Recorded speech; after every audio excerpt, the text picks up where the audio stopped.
Hadirin disilahkan duduk kembali.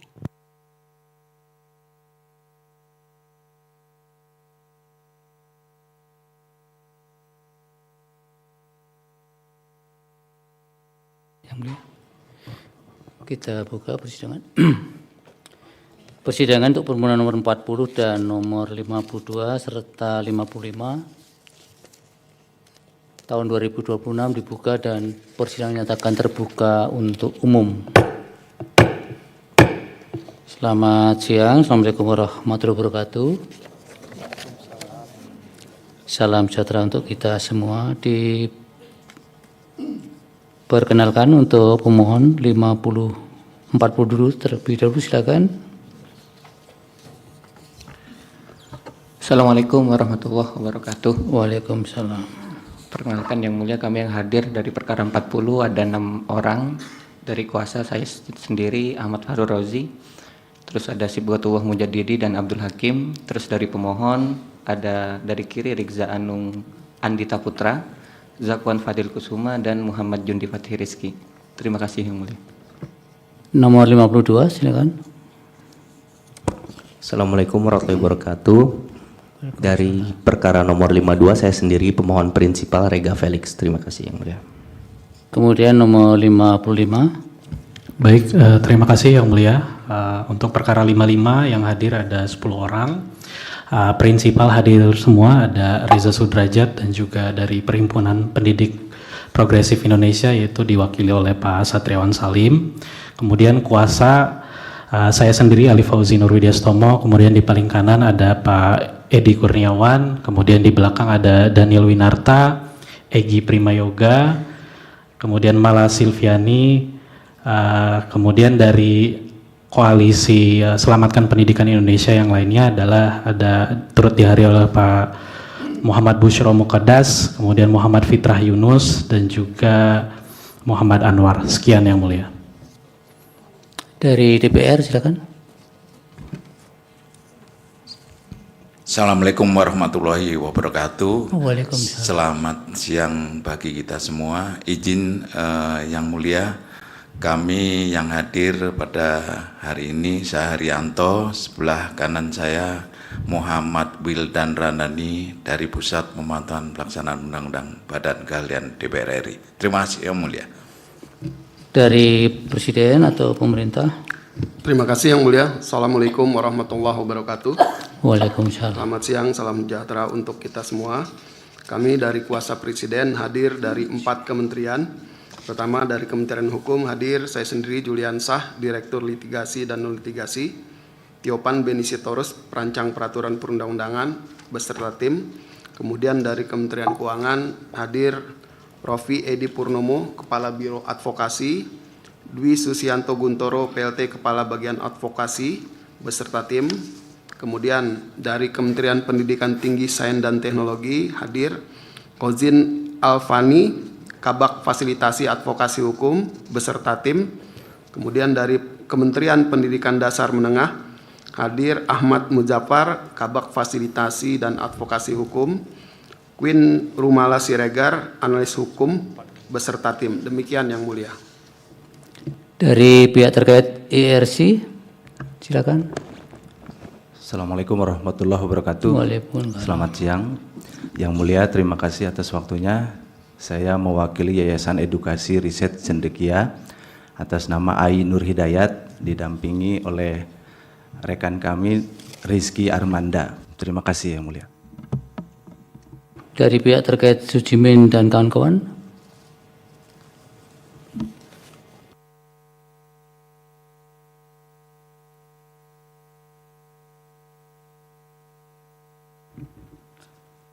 Terima kasih yang mulia. Hadir hari ini saya sendiri Joko Sriwidodo, kemudian Bu Dr. Leni, dan Mbak Panji, juga prinsipal Pak Sujimin. Terima kasih yang mulia. Baik, dari pihak terkait Hesti Armi Wulan dan kawan-kawan. Iya, Assalamualaikum, selamat siang yang mulia. Selamat siang. Perkenalkan kami dari kolektif perseorangan yang berprofesi sebagai akademisi, dosen, profesor, guru besar yang tergabung dalam Constitutional Law and Administrative Law Society atau CALS. turut hadir bersama kami prinsipal yaitu Ibu Bivitri Susanti, saya sendiri kuasa hukum Tarek Elven, dan di belakang saya ada Saudara Alif, Fahrul Rahman, Saudari Nabila Rizkita, serta Fatimi Hanum Sabila, Reisa Talita, dan Pasha Avicenna. Terima kasih. Baik, di pengunjung persidangan hadir mahasiswa Fakultas Hukum Universitas Katolik Atmajaya dan Universitas Tarumanegara dan pengunjung sidang lainnya. Selamat datang di Mahkamah Konstitusi. Baik para pihak pemohon, kemudian pihak terkait DPR dan Presiden, persidangan siang hari ini mohon dimaafkan tadi agak terlambat karena ada kegiatan rapat yang baru selesai sehingga mengharuskan persidangan ini tertunda sampai hingga 30 menit. Baik, agenda persidangan pada siang ini adalah untuk mendengar keterangan ahli dari pemohon 55, hadir Pak Gidar Maning Tias dan Bapak Dr. Eko Riyadi SHMH. Kemudian mendengarkan saksi dari permohonan 52, hadir Bapak Muhammad Zidan Ramdhani, serta mendengarkan keterangan saksi nomor 55, hadir Bapak Imam Janatul Khairi MPhD dan Rika Ifatri Parihah melalui online. Oleh karena itu, para ahli supaya ke depan untuk mengucapkan sumpah terlebih dahulu, demikian juga para saksi yang hadir di persidangan. Sementara yang online supaya mempersiapkan untuk juru sumpah dan perangkat sumpahnya di tempat. Dan pengucapan sumpah akan dipandu Yang Mulia Bapak Ridwan Mansur, baik ahli maupun saksi. Baik, terima kasih Yang Mulia Ketua. Baik, Bapak-Bapak yang akan memberikan keterangan ahli, para ahli Bapak Ki Dharma Nintias, kemudian Bapak Dr. Eka Riyadi SHMH. Ikuti lafal sumpah ahli yang akan saya tuntunkan. Bismillahirrahmanirrahim. Demi Allah saya bersumpah akan memberikan keterangan yang sebenarnya sesuai dengan keahlian saya. Terima kasih. Untuk para saksi akan memberikan keterangan Saudara Imam Zanatul Khairi MPD, kemudian Ibu Rika Ifafiti Farihah yang hadir secara online, kemudian Bapak Muhammad Zidan Ramdhani. Ya. Ikuti lafal sumpah saksi akan saya tuntunkan. Bismillahirrahmanirrahim. Demi Allah saya bersumpah sebagai saksi akan memberikan keterangan yang sebenarnya tidak lain dari yang sebenarnya. Terima kasih. Muliakan Yang Mulia Ketua. Terima kasih Yang Mulia. Silakan kembali ke tempat ahli dan saksi.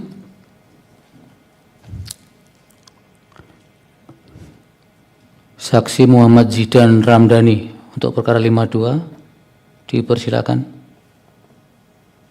Waktunya 10 menit. Di podium, di podium.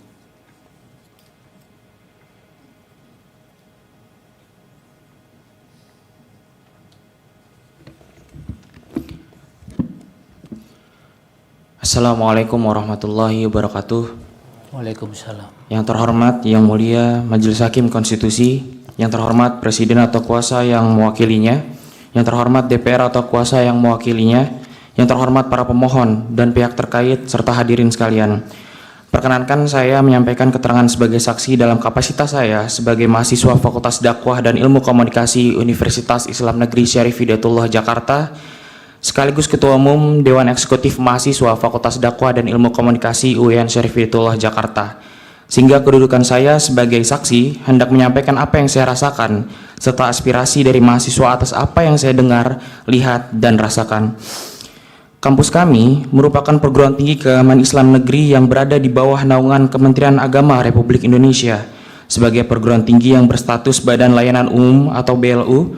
Keberlangsungan layanan pendidikan di kampus kami masih sangat bergantung pada dukungan anggaran negara melalui APBN.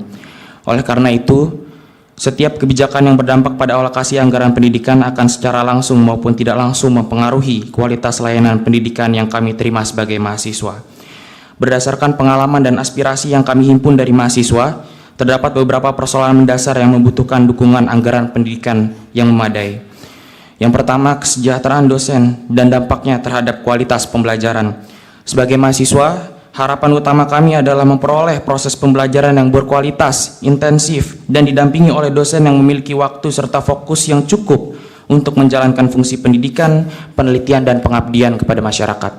Namun dalam praktiknya, mahasiswa sering menghadapi keterbatasan waktu konsultasi akademik, termasuk dalam proses bimbingan tugas akhir, penelitian, maupun pengembangan kompetensi di luar ruang kelas. Situasi tersebut tentu mempengaruhi kualitas pengalaman belajar mahasiswa. Yang kedua, berkurangnya akses beasiswa dan meningkatnya beban biaya pendidikan. Bagi sebagian besar mahasiswa, khususnya yang berasal dari keluarga menengah ke bawah, bantuan pendidikan bukan hanya instrumen pendukung, melainkan faktor penentu keberlangsungan studi. Bantuan tersebut meliputi beasiswa prestasi, bantuan UKT, bantuan riset, bantuan penyelesaian tugas akhir, bantuan publikasi ilmiah, hingga bantuan pengembangan kapasitas mahasiswa. Berdasarkan aspirasi yang kami tangkap, kecemasan tersebut banyak dirasakan mahasiswa. Banyak mahasiswa yang cemas mengalami kesulitan membayar UKT, menunda studi, bahkan terancam tidak dapat melanjutkan pendidikan, padahal mereka sangat berharap akan masa depan yang melalui pendidikan tinggi. Yang ketiga, fasilitas pembelajaran yang belum sepenuhnya memadai. Berdasarkan aspirasi mahasiswa yang kami terima, masih terdapat berbagai fasilitas pembelajaran yang memerlukan peningkatan kualitas dan pengembangan lebih lanjut. Beberapa di antaranya meliputi modernisasi ruang kelas dan perangkat pembelajaran digital, peningkatan kualitas jaringan internet dan infrastruktur teknologi informasi, penambahan koleksi perpustakaan, jurnal ilmiah berlangganan, serta akses basis data penelitian internasional. Sebagai mahasiswa FDKOM, kami merasakan bahwa pengembangan industri komunikasi, media digital, penyiaran, dan teknologi informasi berjalan sangat cepat. Oleh karena itu, fasilitas pembelajaran juga harus mampu mengikuti perkembangan tersebut agar lulusan memiliki daya saing yang memadai. Yang keempat, dukungan anggaran bagi penelitian, pengembangan kompetensi, dan kegiatan mahasiswa. Selain proses pembelajaran di kelas, pendidikan tinggi juga dibentuk melalui penelitian, pengabdian kepada masyarakat, dan aktivitas kemahasiswaan. Namun demikian, berbagai kegiatan tersebut memerlukan dukungan pendanaan yang memadai. Mahasiswa sering menghadapi keterbatasan bantuan penelitian, kompetensi ilmiah, konferensi akademik, program pengabdian masyarakat, pertukaran pelajar, magang, maupun pengembangan inovasi. Yang Mulia Majelis Hakim Konstitusi, sebelum adanya kebijakan makanan bergizi gratis atau MBG, berbagai persoalan yang dihadapi perguruan tinggi dan mahasiswa sesungguhnya telah cukup kompleks, mulai dari keterbatasan akses beasiswa, kebutuhan peningkatan fasilitas pembelajaran, penguatan kualitas dosen, hingga dukungan terhadap riset dan pengembangan mahasiswa. Semuanya membutuhkan komitmen anggaran yang besar dan berkelanjutan. Dalam kondisi tersebut, pengurangan atau pergeseran anggaran pendidikan berpotensi memperdalam berbagai persoalan yang selama ini belum sepenuhnya terselesaikan. Dampak akhirnya akan dirasakan langsung oleh mahasiswa sebagai penerima layanan pendidikan. Mungkin itu sekian dari saya. Terima kasih. Assalamualaikum warahmatullahi wabarakatuh. Waalaikumsalam. Dilanjut ahli 55 Ki Darmaning Tias. Izin Yang Mulia, kami mengusulkan urutan untuk didengar keterangan saksi terlebih dahulu. Oke. Silakan saksi 55. Didahului dengan Iman, ya? Pak Iman. Oke, silakan Pak Iman.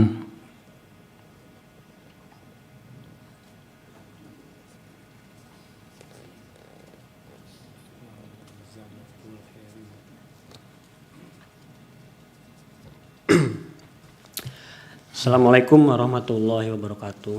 Waalaikumsalam. Bismillahirrahmanirrahim. Wa ala astrina linsana lafi husr ila ladina aman wa amilu solihati wa tawasaw bil haqi wa tawasaw bisabr. Semoga Allah melindungi saya. Yang Mulia, perkenalkan saya Iman Zanatul Hairi. Saya guru sejarah, guru Madrasah Aliyah Al-Saqofah, Pondok Pesantren Yayasan Said Akil Siroj. Saya mengajar sejak tahun 2017 atau 9 tahun yang lalu. Sebagai guru madrasah, tambahan kesejahteraan dalam bentuk tunjangan profesi guru atau TPG dari Kementerian Agama harus mengantri dengan durasi sama seperti antrian haji. Selain itu, guru-guru madrasah yang sudah lulus pendidikan profesi guru ataupun PPG juga mengalami penundaan pencairan awal tahun 2026.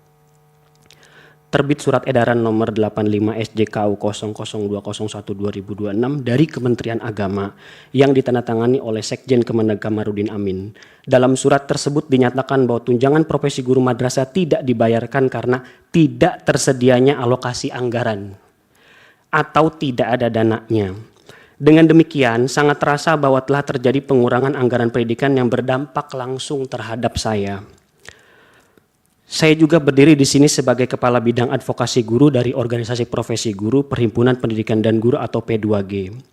Sebagai Kepala Bidang Advokasi Guru, saya memiliki tugas dalam mengadvokasi bila mana ada persoalan guru, terutama anggota kami, baik perlindungan hukum, profesi, kesehatan, dan keselamatan kerja maupun hak kekayaan intelektual sebagaimana dalam pasal 39 ayat 1-5 Undang-Undang Nomor 14 Tahun 2005 tentang guru dan dosen.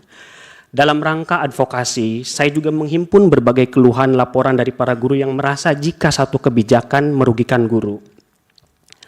Jadi saya harus menganalisis apa saja yang merugikan teman-teman guru dan merugikan saya sendiri. Pertama-tama mungkin untuk mempermudah penjelasan, saya harus menjelaskan bahwa memang di Indonesia ini ada kasta-kasta guru. Di atas kertas hanya ada 2 jenis guru, guru ASN dan juga guru non-ASN. Untuk guru ASN itu terbagi menjadi 3 berdasarkan Undang-Undang ASN nomor 20 tahun 2023 dan berdasarkan Kemenpan RB nomor 16 tahun 2025. Jadi ada 3 jenis guru ASN, PNS, P3K dan P3K paruh waktu. Untuk guru non-ASN itu ada yang bekerja di satuan pendidikan sekolah negeri, ada yang bekerja juga di sekolah swasta. Mereka juga disebut sebagai guru honorer. Guru honorer terbagi 2 lagi menjadi guru honorer, kita menyebut yang digaji oleh pemerintah daerah dan digaji dengan BOSP, dan juga guru honorer murni yang hanya diketahui oleh kepala sekolah. Nah, inilah teman-teman guru yang dari kasta-kasta tersebut yang mungkin di dalam PowerPoint saya beri kotak, disinilah harusnya ada peran negara. Namun kemudian sebelum ada Undang-Undang APBN 2026, pengkastaan ini memang sudah ada kecuali guru P3K paruh waktu. Sudah P3K dia menjadi paruh waktu. Mungkin ke depan per 8, per 12 saya tidak tahu. Lahirnya jenis guru ASN P3 paruh waktu berbarengan dengan tahun kedua kebijakan MBG yang diperkuat pada tahun 2026 dengan Undang-Undang APBN tahun 2026. Selain itu ternyata setelah ada P3 paruh waktu, harapannya guru honorer ini bisa terangkat dan lebih sejahtera. Justru temuan kami adalah bahwa gajinya lebih rendah daripada guru-guru honorer. Ini gambarannya supaya nanti akan saya sampaikan juga kesaksian teman-teman guru yang menitipkan pada saya. Lalu kemudian setelah ada MBG 2026 terjadi pemutusan hubungan kerja secara massal terhadap guru P3K yang dianggap sudah sejahtera, dipecat juga, dan juga guru honorer. Guru honorer yang sudah terangkat menjadi P3K paruh waktu juga gajinya di bawah guru honorer. Di Tuban ada 39 guru P3K, diputus kontraknya. Dan di berbagai tempat, Cianjur, Jawa Barat, Lombok Timur, banyak sekali. Di Langkat, Sumatera Utara, di Blitar, ada guru P3 paruh waktu digaji 500.000 per bulan. Di Sumedang itu 50.000. Singkatnya adalah bahwa ini semua jenis guru itu terdampak dari MBG. Kami melakukan survei 239 guru. Dampaknya apa saja? Beban kerja meningkat. 92 guru mengatakan seperti itu. Waktu mengajar berkurang karena program MBG itu nggak ada belajar-belajarnya. Ini pemerintah harus tahu. Penghasilan tidak mencukupi. Keterlambatan gaji, fasilitas pendidikan berkurang, tunjangan terlambat. Kesempatan diangkat P3K tidak ada. Ini Raja Sudrajat ini. Dia tidak punya kesempatan untuk diangkat. Tidak ada harapan dia itu. Jadi dari survei tersebut, kemudian ada beberapa tema utama yang dinyatakan oleh teman-teman guru. Ketidakpastian karir guru, kesejahteraan menurun, pemotongan tunjangan, anggaran pendidikan berkurang, beban kerja meningkat, ketimpangan kebijakan, dampak psikologi. Apa yang dikatakan oleh guru? Saya ragu melanjutkan karir sebagai guru. Saya kurasi dari ratusan tersebut jadi 11 lah. Guru di Depok SMA Negeri Jawa Barat status P3K paruh waktu. Dia mengatakan terdapat banyak komponen kesejahteraan yang justru hilang. Jam tambahan mengajar tidak dibayarkan, tugas sebagai wali kelas tidak mendapatkan honor, dan peran sebagai pembina kegiatan tidak memperoleh kompensasi, dan seterusnya. Guru SMA Negeri di Kediri Jawa Timur P3K paruh waktu. Mungkin Pak Hakim bisa melihat nama aslinya, tidak saya sampaikan di sini. Alokasi dana pendidikan untuk kesejahteraan dan masa depan guru dalam beberapa tahun terakhir ini dan utamanya tahun ini semakin mencekik secara psikologis. Maaf, ini kata-katanya begini. Ini memuakan. Tidak jarang kami menerima peringatan jika bersuara atau bergerak yang dianggap mengancam status quo, entah itu pemanggilan atau bahkan pemutusan kontrak. Ada banyak lagi guru SD di Banyuwangi, Jawa Timur, P3K paruh waktu mengatakan begini. Ini harus saya sampaikan karena ini kesaksian, bukan kata-kata saya. Saya sebagai guru yang sekarang baru diangkat P3K paruh waktu sungguh sangat resah akan keberlanjutan status saya. Apalagi jumlah gaji yang diterima saya sebagai P3K paruh waktu sangat rendah. Akhirnya mau tidak mau saya membandingkan jumlah pendapatan yang diperoleh petugas SPPG. Guru SMP negeri di Kabupaten Serang, Banten, P3K paruh waktu, karena terbatasnya anggaran daerah tidak bisa menggaji guru katanya, kata beliau. Khususnya sebagaimana mestinya, karena anggaran daerah dipotong langsung oleh pusat yang seharusnya bisa membayar gaji P3K paruh waktu.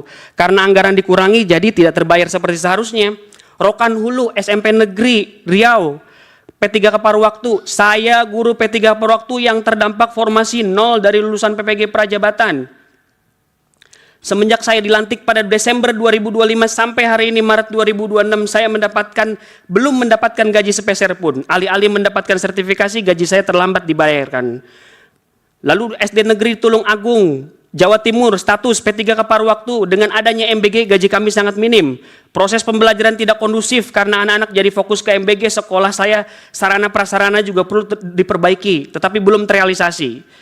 Ada masih banyak lagi, ada SD negeri di Bandung Barat, Jawa Timur, ada SMP negeri Kediri, Jawa Timur, ada SMP negeri di Sumedang, yang mengatakan bulan November saya diangkat menjadi P3K paruh waktu yang sampai saat ini belum jelas kesejahteraannya karena anggaran daerah tidak mencukupi. Majelis Hakim, saya lanjutkan. Mayoritas responden, teman-teman yang mengisi, bercerita, mengirim pesan kepada saya, menyatakan bahwa pelaksanaan program makan bergizi gratis berdampak pada terganggunya kegiatan belajar mengajar di sekolah. Dampak yang paling banyak disebut adalah berkurangnya jam efektif karena proses distribusi, pengambilan, pengembalian wadah yang ini bertentangan sekali dengan Undang-Undang Guru dan Dosen, seringkali berlangsung pada saat jam pelajaran. Selain itu, ini perlu diketahui juga oleh pemerintah, banyak juga yang menyampaikan bahwa program ini menambah beban guru karena mereka harus terlibat langsung dalam proses pembagian makanan, menghitung jumlah paket, hingga memastikan pembagian wadah makanan. Waktu istirahat pun tidak ada, waktu persiapan mengajar menjadi berkurang. Sebagian juga menyoroti kualitas makanan, karena menu di sini dianggap tidak baik, menyebabkan banyak makanan tidak dikonsumsi oleh siswa. Majelis Hakim yang mulia, upaya yang kami lakukan secara konstitusional ini adalah upaya yang paling mendasar, jika boleh menyebut upaya terakhir. Karena akses untuk mengevaluasi agar anggaran kesejahteraan guru dalam anggaran pendidikan tidak diambil oleh MBG, tidak ada salurannya. Jujur saja, kami mau melapor ke polisi, polisi punya dapur SPPG. Kami mau melapor kepada Tentara Nasional Indonesia, tentara punya dapur SPPG. Kami mau melapor ke DPR RI, anggota DPR banyak yang punya dapur SPPG. Jadi emang ini jalan terakhir untuk kami mengadu. Kepada siapa lagi? Kepada konstitusi lah kami berharap, ya kalau nggak punya dapur ya. Majelis Hakim yang mulia, saya sadar kedudukan saya sebagai saksi, saya menyaksikan, melihat, membaca, menerima laporan-laporan dari para guru. Karena saya guru sejarah, saya juga merasa perlu mencari jawaban di masa lalu. Misalkan, ya waktunya sudah cukup. Nanti ya, mungkin terakhir, perlu diingat bahwa ketika amandemen keempat tahun 2002 disampaikan seperti dalam PowerPoint, kita lihat bahwa anggaran sekurang-kurang 20% itu memang cita-citanya untuk kesejahteraan guru. Jadi kami berharap ini memang untuk guru dan tidak semestinya diambil oleh MBG. Sebelum saya tutup majelis yang terhormat, Kiranya gugatan ini tidak mencapai apa yang kami harapkan, kami juga perlu menilai ulang apakah peran guru di negeri ini masih cukup baik. Izinkan saya mengutip apa yang disampaikan oleh Antonio Guterres, Sekjen PB dalam panel tingkat tinggi. Jika ini memang adalah konstitusi yang baik, di tengah periode perubahan dramatis seperti krisis iklim dan perubahan revolusi digital dan meningkatnya kesenjangan, kita semua harus mendukung guru sebagaimana guru mendukung kita semua. Sekali lagi Majelis Hakim, kami para guru di sini hadir untuk memberikan peringatan dan kesaksian bahwa kita sudah sampai kepada masa kebodohan merajalela. Ketika MBG dibela, keracunan dianggap biasa, mempertontonkan keserakahan dan membiarkan negeri ini dalam malapetaka. Saya bersaksi siapapun yang merampok anggaran pendidikan di dunia di penjara, di akhirat dia masuk neraka. Cukup sekian dari saya, Iman Janatul Hairi. Wallahul muwaffiq ila aqwamit thoriq. Assalamualaikum warahmatullahi wabarakatuh. Waalaikumsalam. Masih saksi lagi atau ahli? Saksi yang mulia. Rika Ipati Parihah. Silakan online, Ibu. Ya, terima kasih. Assalamualaikum warahmatullahi wabarakatuh. Waalaikumsalam. Hakim Konstitusi yang saya hormati, kuasa hukum DPR dan Presiden, yang saya hormati juga para pemohon, dan yang saya hormati pihak terkait yang hadir pada kesempatan kali ini. Perkenalkan, saya Rika Ifati Farihah, ibu 2 anak yang tinggal di Sleman, daerah istimewa Yogyakarta. Anak kedua saya merupakan penerima MBG sejak tahun 2025 lalu. Dia sekolah di sebuah SMP negeri di Sleman. Nah, sekolah ini menerima MBG bahkan tanpa konsultasi dengan kami sebagai wali murid ya. Jadi tahu-tahu saja ada pemberitahuan bahwa sekolah akan menerima MBG. Kami tidak dimintai persetujuan. Beberapa waktu kemudian setelah MBG mulai berjalan, terus mulai ada banyak berita miring ya, ada racunan, ada masalah-masalah. Kembali pihak sekolah memberitahu kami bahwa kami tidak boleh menyampaikan keluhan itu ke medsos, tapi harus melalui pihak sekolah atau pihak STPG-nya. Saya sebagai orang tua jadi bertanya-tanya sebenarnya urgensi MBG itu apa untuk anak sekolah, karena kalau dari alasan pemerintah kan untuk mengatasi stunting, padahal setahu saya itu adalah di 1000 hari pertama ya. Jadi kalau untuk anak-anak kami tidak tahu apa urgensinya. Bahkan sekolah kami di daerah kami termasuk daerah yang secara ekonomi lumayan oke gitu ya. Jadi tidak pernah saya dengar misalnya ada berita kelaparan atau tidak bisa makan. Beda kalau misalnya MBG ini memang diberikan untuk area-area tertentu misalnya 3T yang memang membutuhkan makan. Nah, selain itu juga perencanaannya saya lihat tidak baik ya. Jadi saya saja dengan 2 anak tahu bahwa anak-anak ini punya kebutuhan selera dan kondisi yang berbeda-beda. Ada yang mungkin alergi telur, alergi nanas gitu ya, alergi buah-buahan yang lain, dan alergi ini biasanya bisa juga sangat fatal kan, bisa sampai menyebabkan kematian. Nah, ini tidak pernah menjadi pertimbangan karena menu itu selalu sama. Terus tiba-tiba juga kalau menunya sedang oke sih mungkin oke ya, mereka makan gitu, tapi seringkali tidak karena mereka juga sering merasa menunya ini tidak pas dengan selera mereka. Terus kemudian karena dengar juga berita tentang keracunan yang kebetulan itu tidak jauh dari area kami ya, jadi di Sleman juga, cuman beda sekolah itu ada keracunan massal gitu gara-gara MBG. Itu membuat anak-anak banyak yang sangat hati-hati. Jadi kalau ada bau aneh sedikit aja biasanya mereka tidak mau makan, dan itu menyebabkan banyak sekali sampah gara-gara program ini. Nah, kemudian apakah misalnya menghemat gitu gara-gara anaknya makan gitu kan? Sebenarnya enggak juga, karena menunya dari saya bilang sering nggak cocok, dan juga sebenarnya sering juga tidak cukup ya untuk anak-anak. Jadi mereka di rumah juga tetap makan walaupun pas makan. Seringkali tidak habis karena hal-hal yang tadi saya sebutkan. Belum lagi menyebut ketika bulan puasa ada menu-menu keringan MBG ini sangat tidak sehat, Pak. Jadi banyak sekali ultra processed food gitu, minuman-minuman yang rasa-rasa gitu ya. Bahkan susunya itu kayaknya minuman rasa susu karena kandungan susunya itu sangat sedikit, gulanya sangat tinggi. Padahal hal-hal itu saya itu berusaha mengajari anak-anak saya untuk menghindari atau meminimalkan lah, minimal makanan-makanan semacam itu. Terus kemudian kemasan plastiknya juga banyak sekali waktu itu, karena misalnya buah kelengkeng 3 biji itu masih diplastiki tersendiri, roti tawar diplastiki terpisah, kejunya masih ada plastiknya lagi, dan itu tuh banyak sekali yang sering juga tidak termakan.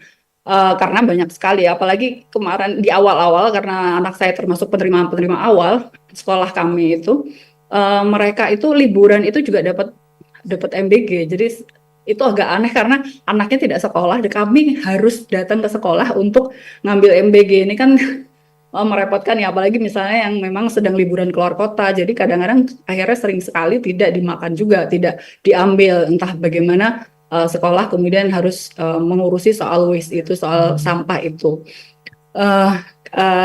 Kalau ketika saya tahu juga nilai program MBG ini begitu fantastis ya, begitu besar per harinya itu sampai hampir 1 triliun itu, saya merasa ini jauh lebih dan ini rasa-rasa dari sesama ibu-ibu, sesama wali murid ya.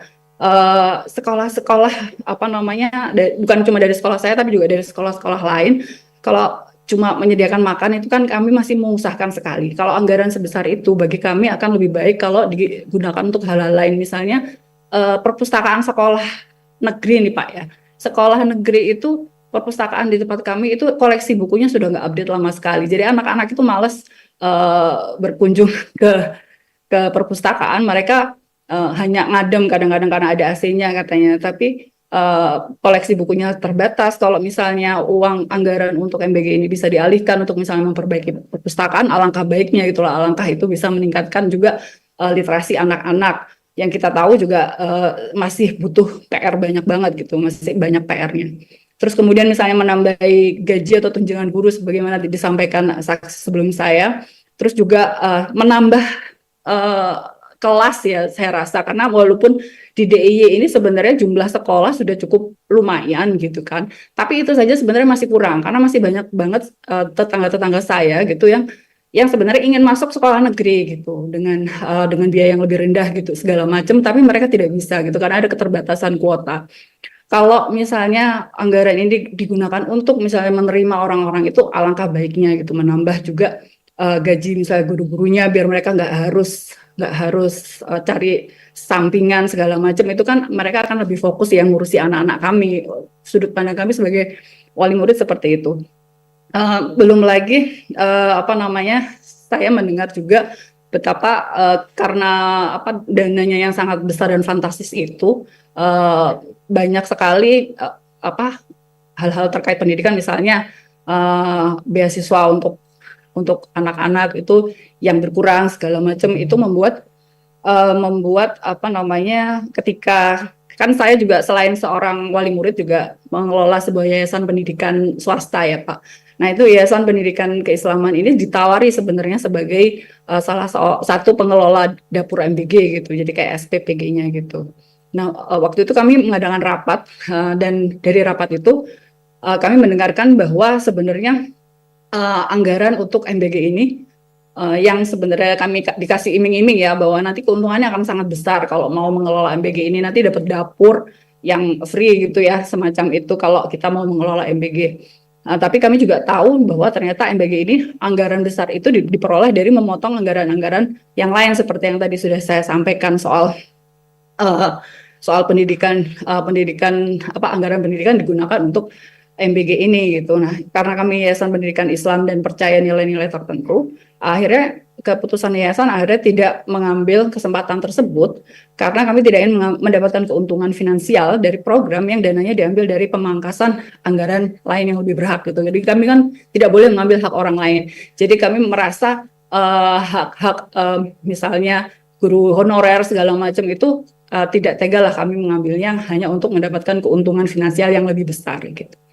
Nah, terus barangkali itu saja. Intinya saya sebagai wali murid salah seorang penerima MBG itu dan mewakili, saya rasa banyak sekali ibu-ibu lain yang juga kami tergabung dalam Suara Ibu dan Ibu Berisik mengadakan beberapa kali aksi untuk menolak MBG ini. Lebih baik dana besar yang digunakan untuk MBG itu digunakan untuk peningkatan kualitas pendidikan dan kesehatan secara umum. Itu akan sangat membantu kami dan membantu kesejahteraan serta pendidikan anak-anak kami. Masa depan anak-anak kami itu justru kalau memang pemerintah serius mau memperbaiki pendidikan dengan dana yang ada, bukan malah dana itu dikurangi untuk memberi makan, yang itu kami bisa lakukan. Jadi jadi kami merasa tidak diuntungkan oleh MBG tidak berpengaruh positif pada para penerimanya, termasuk anak-anak kami, malah cenderung negatif karena mereka akhirnya ketakutan keracunan, mereka juga kemudian terbiasa dengan makanan-makanan ultra processed food dan sebagainya. Mungkin begitu saja dari saya. Sudah cukup. Terima kasih. Assalamualaikum warahmatullahi wabarakatuh. Waalaikumsalam. Ahlinya siapa dulu? Dr. Eko yang mulia. Pak Eko silakan di podium.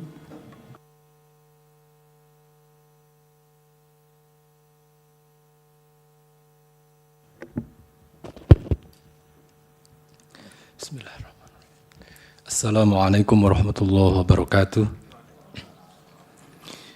Yang mulia Hakim Konstitusi, seluruh para pihak yang hadir pada sidang kali ini dan pengunjung yang saya hormati. Pada kesempatan sidang kali ini izinkan saya menyampaikan sebuah pandangan yang saya beri judul Conflicting Right, Hak Atas Pendidikan dan Hak Atas Pangan. Dalil yang saya sampaikan pada hari ini sebenarnya diambil dari disertasi pada program Doktor Ilmu Hukum Fakultas Hukum Universitas Indonesia dan telah dipertahankan pada tanggal 10 Desember tahun 2025. Disertasi tersebut juga telah dipublikasi dalam sebuah buku yang dapat diakses oleh publik dengan identitas Eko Riyadi, Pengujian Proporsionalitas, Metodologi Hukum Pembatasan dan Pengurangan Hak Asasi Manusia pada Perkara Konstitusional, Depok Raja Wali Press tahun 2025. Pada prinsipnya, untuk mengatasi hak-hak yang saling berbenturan, telah lahir sebuah postulat yang disebut dengan postulat Eko Riyadi tentang pembatasan hak asasi manusia, yang berisi ada banyak sekali. Izinkan saya tidak membacakannya satu persatu dan sudah ada di halaman 1 dan halaman 2 keterangan yang saya sampaikan. Saya akan langsung masuk pada beberapa hal yang menurut saya penting. Yang pertama adalah dalil terkait pembuktian. 1. Hukum dasarnya, beban pembuktian ketika negara melakukan campur tangan terhadap hak dan kebebasan ada pada negara sekiu pemerintah. Tugas pemohon, setiap orang yang mengajukan pengujian adalah membuktikan kerugian yang diderita akibat campur tangan tersebut. Tugas pengadilan, dalam hal ini mahkamah, adalah menguji alasan pembatasan hak asasi manusia yang diajukan oleh pemerintah untuk ditimbang, dibandingkan dengan kerugian yang diderita oleh pemohon. Pada halaman yang ketiga, saya membuat operasionalisasi prinsip yang bisa digunakan oleh Mahkamah Konstitusi Republik Indonesia dalam menguji proporsionalitas pembatasan HAM. Proporsionalitas adalah ketika pasal undang-undang yang digunakan untuk membatasi seimbang dengan pasal yang digunakan untuk menjadi alasan pembatasan, dikalikan pasal di dalam Undang-Undang Dasar Negara Republik Indonesia tahun 1945 yang dibagi dengan pasal lain yang menjadi alasan pembatasan. Nah, ini yang paling penting adalah dikalikan realitas asumsi empirik kerugian akibat pembatasan, dibagi reliabilitas asumsi empirik tujuan yang hendak dicapai dengan pembatasan tersebut. Selanjutnya, prinsip-prinsip di atas akan digunakan untuk menganalisis conflicting right antara hak atas pendidikan dan hak atas pangan sebagaimana sedang diuji di dalam forum yang mulia ini. Perkara yang sedang ditangani ini adalah terkait konstitusionalitas pemanfaatan dana pendidikan untuk program makan bergizi gratis. Untuk mengujinya, tahapan yang dapat dilakukan oleh mahkamah adalah sebagaimana di halaman 4. Pertama, mahkamah mengakui bahwa penggunaan anggaran untuk MBG telah membatasi hak atas pendidikan. Mahkamah kemudian menguji keabsahan pembatasan hak atas pendidikan dengan alasan untuk memenuhi hak atas pangan. Tahap yang kedua, mahkamah melakukan pengujian alasan pembatasan hak atas pendidikan. Pertanyaan pertama yang harus dijawab adalah, pembatasan didasarkan pada bentuk hukum apa?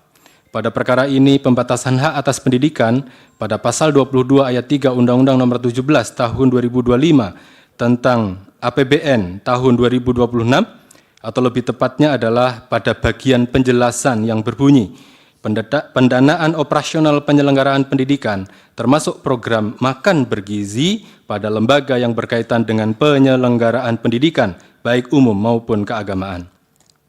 Bagian ini terdapat dua isu. Yang pertama, pembatasan dilakukan dengan undang-undang. Artinya pembatasan tersebut dapat dianggap absah. Namun yang kedua, nomenklatur program makan bergizi muncul di dalam penjelasan. Walaupun ada asas yang mengatakan penjelasan dianggap sama dengan substansi undang-undang, namun secara hierarkis perlu diuji apakah perintah pemenuhan hak atas pendidikan sebagaimana diatur di dalam Undang-Undang APBN tahun 2026 dan diperkuat dengan pasal 28C ayat 1 Undang-Undang Dasar Negara Republik Indonesia tahun 1945 terkait hak atas pendidikan dan juga pasal 31 ayat 1 Undang-Undang Dasar Negara Republik Indonesia 1945 terkait mandatory spending 20% APBN untuk pendidikan, juga Undang-Undang Nomor 20 Tahun 2003 tentang Sistem Pendidikan Nasional dapat dibatasi hanya dengan norma yang diatur di dalam penjelasan. Terkait ini, saya berargumentasi bahwa pembatasan hak atas pendidikan hanya melalui norma penjelasan pasal adalah tidak kuat, tidak seimbang, dan oleh karenanya harus dinyatakan tidak proporsional. Pertanyaan kedua, apakah alasan hukum yang digunakan untuk membatasi hak atas pendidikan adalah proporsional dengan alasan untuk memenuhi hak atas pangan? Untuk menjawab pertanyaan kedua ini, terdapat dua langkah yang perlu dilakukan, yaitu 1. Melakukan pengujian unsur alasan yang sah atau legitimate aim. Pada bagian ini, Mahkamah dapat mempertimbangkan seluruh unsur alasan yang sah atau sebagiannya saja. Pada bagian ini saya berargumentasi bahwa Mahkamah perlu menguji pembatasan hak atas pendidikan versus hak orang lain yang paling relevan adalah hak atas pangan. Langkah kedua adalah apakah pembatasan terhadap hak atas pendidikan telah proporsional jika dibandingkan dengan alasan untuk memenuhi hak atas pangan. Untuk menjawab pertanyaan tersebut, berikut ini langkah-langkah yang dilakukan. Pertama, hitung P1 dibagi dengan PJ dengan membandingkan tingkat intensitas campur tangan terhadap hak. Kedua, secara metodis, sebagai titik tolak awal, hakim harus memposisikan kedua hak yang saling bertabrakan memiliki bobot yang sama dalam skala 1:1. Formula ini jika dibenturkan antara hak yang satu dengan kepentingan negara adalah sebagai berikut. Jika WIJ lebih besar dari 1, maka PI yang menang. Jika WIJ lebih kecil dari 1, maka PJ yang menang. Jika WIJ sama dengan 1, maka terjadi kebuntuan. Izinkan saya menutup bagian ini pada halaman yang ke-6. Yang perlu dilakukan oleh Mahkamah Konstitusi dengan sangat cermat adalah membandingkan intensitas campur tangan dengan hak yang dibatasi. Untuk memutuskan proporsionalitas pembatasan hak atas pendidikan dan hak atas pangan yang saling bertabrakan, hal yang harus dilakukan Mahkamah adalah menguji tingkat intensitas campur tangan dari keduanya. Kemungkinannya ada 3, yaitu saat intensitas campur tangan terhadap hak atas pendidikan adalah moderate, sedangkan intensitas campur tangan terhadap hak atas pangan adalah serius, maka pembatasan atas hak atas pendidikan menjadi proporsional. Saat intensitas campur tangan terhadap hak atas pangan adalah moderate, sedangkan intensitas campur tangan terhadap hak atas pendidikan adalah serius, maka pembatasan terhadap hak atas pangan menjadi proporsional. Saat intensitas campur tangan terhadap hak atas pendidikan dan intensitas campur tangan terhadap hak atas pangan adalah seimbang, misalnya sama-sama serius, maka di situ terjadi kebuntuan. Mahkamah dapat membuat diskresi. Pada situasi demikian, Mahkamah dapat memutuskan hak apa yang akan dilindungi dengan cara membatasi hak yang lain. Mahkamah berwenang untuk memilih mengunggulkan satu hak tertentu, misalnya mendahulukan perlindungan hak atas pendidikan dibanding hak atas pangan. Kesimpulan, apa argumentasi ahli terkait bertabrakannya hak atas pendidikan dan hak atas pangan sebagaimana diuji pada perkara ini? Secara metodologis, saya sebagai ahli tidak bisa membuat kesimpulan akhir karena diperlukan kerja membaca data-data empiris terkait terganggunya hak atas pendidikan akibat penggunaan anggaran pendidikan untuk program MBG dan ditimbang dengan klaim pemerintah tentang kegentingan campur tangan negara terhadap status gizi siswa sekolah. Bagian ini izinkan saya serahkan sepenuhnya kepada Majelis Hakim Konstitusi yang mulia untuk menghitung klaim para pihak secara saintifik berbasis data empiris. Prinsipnya, jika kerugian pendidikan lebih tinggi timbangannya dibanding klaim kebutuhan gizi siswa, maka cukup alasan untuk menyatakan anggaran pendidikan untuk program MBG tidak proporsional dan oleh karenanya harus dinyatakan inkonstitusional. Argumenta non sun numeranda sed properanda. Argumentasi hukum bukan dihitung tetapi ditimbang. Terakhir, pada halaman 8 dan seterusnya, Hakim Konstitusi yang mulia, sebagai keterangan tambahan tertulis, tidak saya bacakan, ada jurisprudensi yang baru saja diputus oleh Mahkamah Konstitusi Federal Jerman terkait dengan conflicting right antara hak atas pendidikan dan hak atas kesehatan yang baru saja dibacakan oleh MK Jerman pada awal tahun 2025. Semoga bermanfaat. Terima kasih. Assalamualaikum warahmatullahi wabarakatuh. Waalaikumsalam. Silakan ahli terakhir, Pak Ki Darmaning Tias.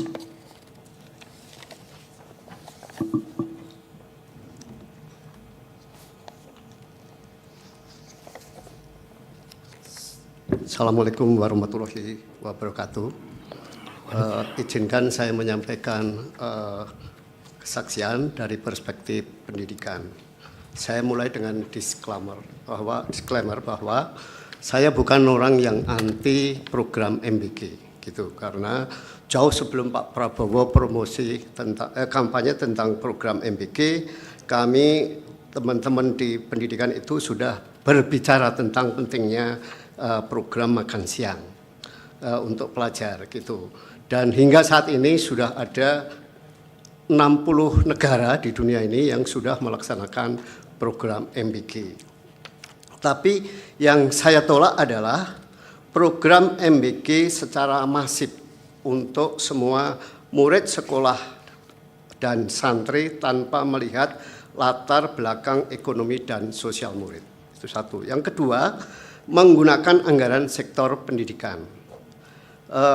Ketiga, menjadikan MBG itu sebagai proyek, sehingga dikerjakan oleh pihak swasta yang orientasinya pada mencari keuntungan sehingga menjadi bancaan korupsi. Saya kira kita semua sudah menyaksikan ini semua. Dan tidak melibatkan komunitas lokal termasuk pengelola kantin sekolah sehingga membunuh usaha kantin sekolah. Pemerintah bisa saja mengklaim bahwa MBG telah menciptakan sekian ratus ribu tenaga kerja, tapi saya sudah hitung kira-kira jumlah kantin di sekolah itu ada 1,2 juta. Karena kita memiliki sekitar 400.000 satuan pendidikan. Kalau di setiap sekolah itu ada 3 kantin saja, maka ada 1,2 juta kantin di sekolah. Kalau satu kantin memperkerjakan 2-3 orang, berarti lebih dari 2 juta sebetulnya yang tergusur oleh program MBG itu satu. Program MBG sebetulnya di sejumlah negara itu sudah jelas sekali, ya. Tujuannya ada yang untuk mengurangi kelaparan, malnutrisi anak, mencegah kekurangan gizi dan sebagainya, gitu. Tetapi kalau kita lihat target sasarannya itu jelas sekali di sejumlah negara yang termasuk negara maju seperti Amerika, Inggris, Jepang, sebagainya. Kelompok sasarannya itu TK dan SD, terutama TK dan SD negeri. Kelompok miskin berpenghasilan rendah atau berpenghasilan rendah, kelompok rawan gizi, dan di Inggris itu ada teknik dengan mereka yang memperoleh kartu universal gitu ya, untuk menunjukkan bahwa mereka dari kelompok rentan. Di Cina dan Brasil itu sasarannya anak-anak sekolah di pedesaan karena tujuannya tidak sekedar untuk memenuhi gizi tetapi juga untuk mendorong pertanian. Baik, izin yang mulia kami sampaikan bahwa pendanaan dan pelaksanaan program MBG makan gratis di sekolah-sekolah di negara-negara lain itu adalah satu itu dari pemerintah pusat, negara bagian, Kementerian Pertanian dan pendidikan, lembaga donor, NGO, dan organisasi-organisasi lokal. Jadi mereka mengambil sumber pendanaan itu dari berbagai sisi, tidak hanya dari sektor pendidikan saja. Sisi positif program makan gratis itu banyak, menjamin anak memperoleh makanan yang sehat dengan melaksanakan pedoman nutrisi ketat yang memprioritaskan buah-buahan segar, sayuran, dan produk susu sambil membatasi makanan tinggi gula. Ini saya kira relevan dengan yang disampaikan Saksi Rika tadi bahwa kontrol terhadap kesehatan anak itu perlu dilakukan. Lalu pendidikan dan nutrisi berjalan beriringan. Memastikan bahwa anak-anak menerima nutrisi yang mereka butuhkan untuk tumbuh, berkonsentrasi, dan berkembang. Mendorong organisasi wilayah sebagai katalis kebijakan untuk dinamika lokal dan tindakan kolaboratif, meningkatkan partisipasi pendidikan, meningkatkan anak bertahan sekolah. Jadi nilai-nilai positif MBG itu ada. Karena itu di awal secara tegas saya pribadi tidak menolak. Baik, izin yang mulia kami lanjutkan bahwa persoalan MBG di Indonesia itu adalah tadi terlalu masif, menyasar semua pelajar dan santri tanpa clustering. Karena masif dan targetannya begitu besar, maka memerlukan anggaran yang besar pula. Sebagai proyek diselenggarakan oleh swasta sehingga pencapaian profit menjadi tujuan dari SPBG gitu. Dan mematikan partisipasi warga di sekitar sekolah. Sumber dana memotong anggaran pendidikan sehingga mengorbankan akses dan mutu pendidikan, termasuk kesejahteraan. Ini seperti yang sudah disampaikan oleh dua saksi terdahulu, sehingga saya tidak perlu mengulangi lagi persoalan-persoalan pendidikan yang ada di kita yang diakibatkan oleh MBG. Hanya saja yang ingin saya sampaikan adalah soal target dari pemerintah 2005-2029 ini yang akan melaksanakan program wajib belajar dari 9 tahun menjadi 13 tahun. Tentu ini memiliki implikasi yang sangat besar. Menurut perhitungan saya dengan melihat data statistik, jumlah cakupan yang akan dibiayai oleh pemerintah antara SD, MI, SMP, MTS, SMA, SMK, dan MA, serta santri itu kira-kira kalau dibulatkan menjadi 60 juta jiwa gitu. Saya mencoba mengambil perhitungan kebutuhan dana pendidikan yang dilakukan oleh Profesor Dr. Abbas Ghosali tahun 2009 untuk menuntaskan program wajib belajar 9 tahun saat itu khusus untuk SD dan SMP. Saat itu saja dengan perhitungan murid hanya 39 juta, dana yang dibutuhkan untuk menuntaskan program wajib belajar itu 152. Nah, kalau kita pakai pedoman yang dibuat oleh Profesor Abbas Ghosali ini, cakupan perluasan wajib belajar 13 tahun mencapai 60 juta, dengan patokan harga 2009, hitungan saya kita membutuhkan dana 248,46 T gitu.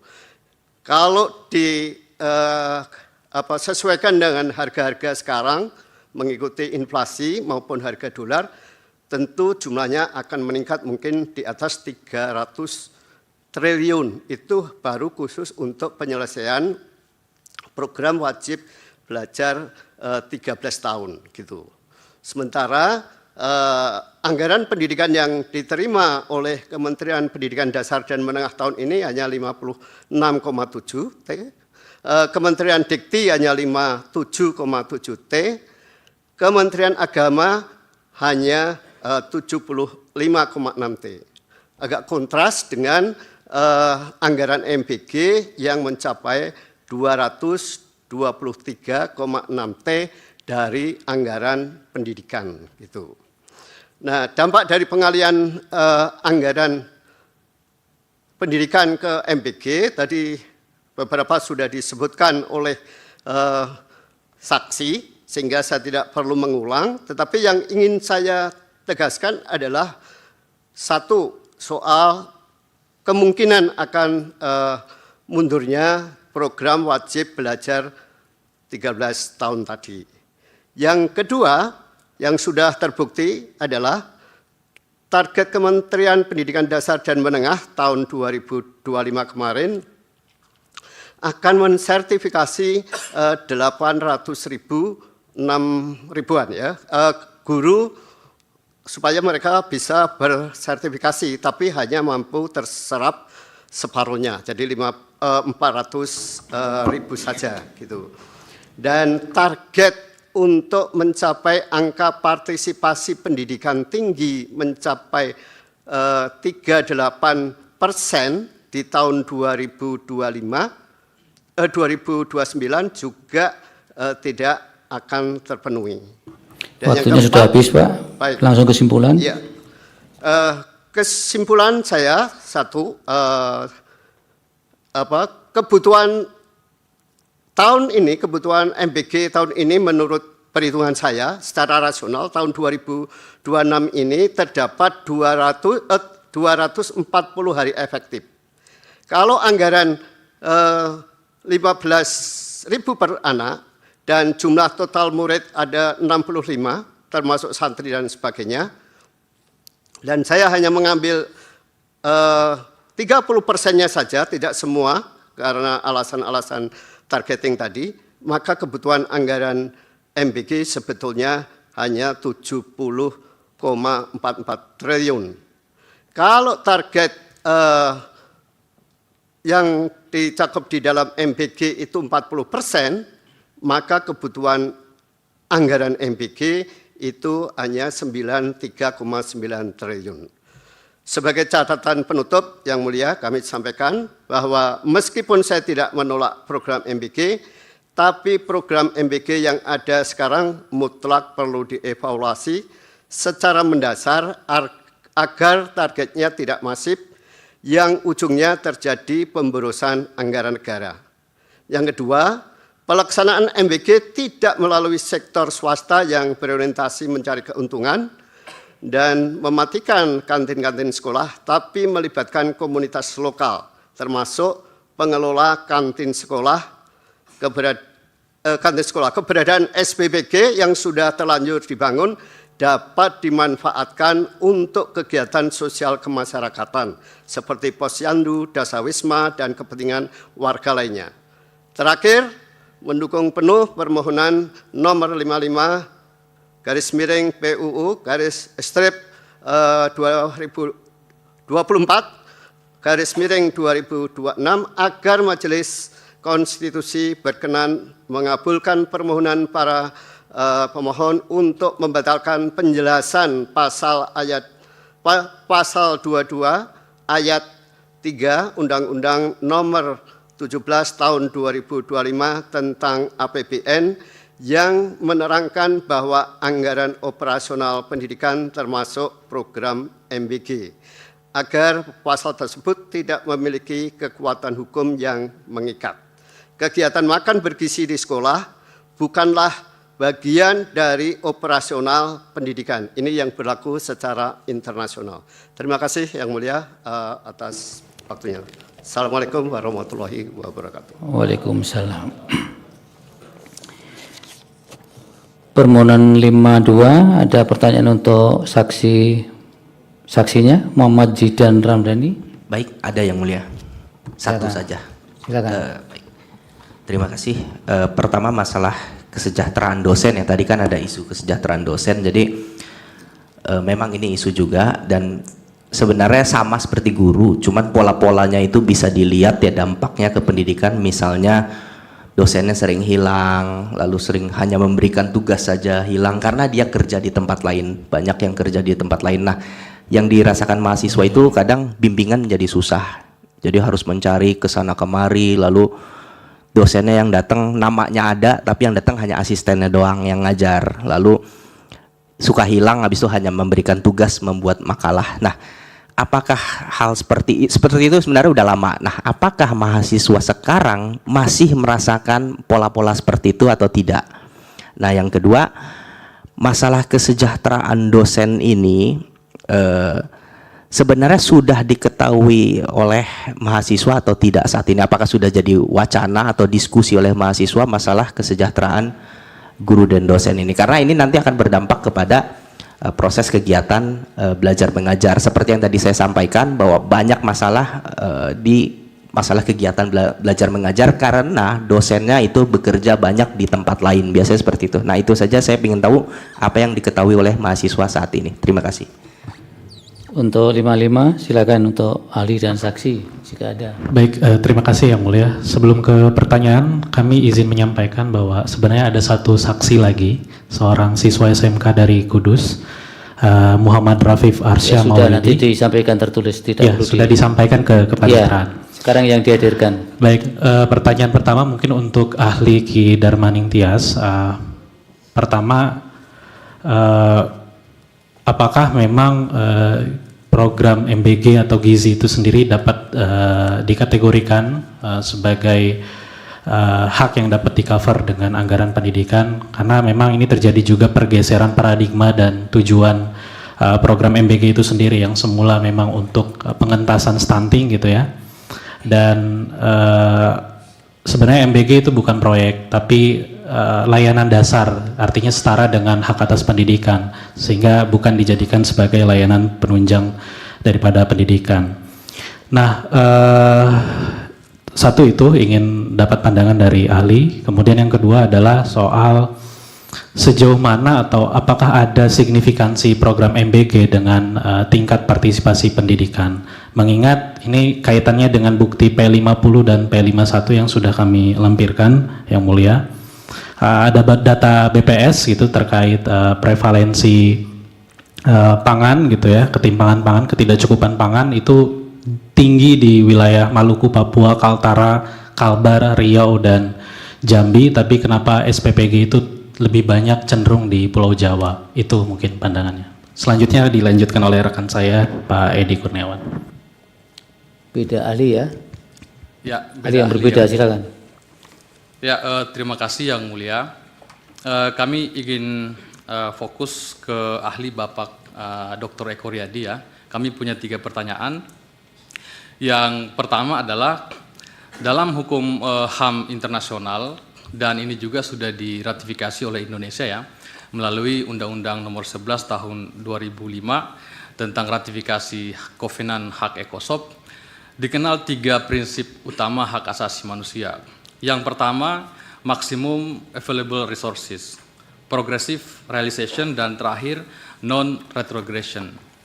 Nah, kaitannya dengan prinsip pembuktian proporsionalitas dan unsur necessity, apakah prinsip-prinsip ini mengharuskan negara membuktikan secara ketat atau dalam situasi kegentingan, sehingga pengurangan anggaran pendidikan itu merupakan pilihan terakhir yang dilakukan oleh pemerintah?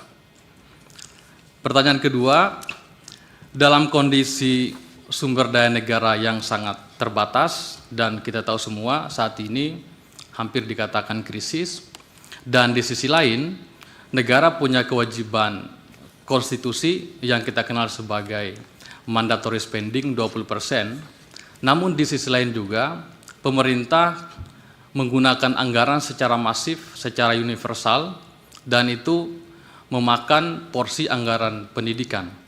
Nah, bagaimana pendapat Bapak Dr. Eko Riyadi jika dikaitkan dengan prinsip progressive realization atau pemenuhan HAM yang secara bertahap?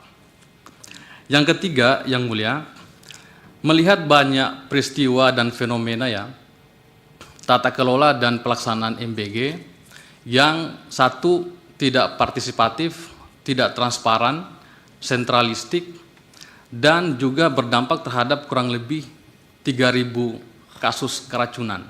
Jadi dari awal sampai ujung, tata kelola sampai pelaksanaan bermasalah. Dan itu juga telah disampaikan oleh saksi-saksi dalam perkara ini. Dan apakah dimungkinkan dalam kasus tersebut memenuhi satu hak dengan mengorbankan hak yang lain? Secara umum dalam perkara ini, hak atas pendidikan dengan klaim pemerintah sebagai hak atas pangan.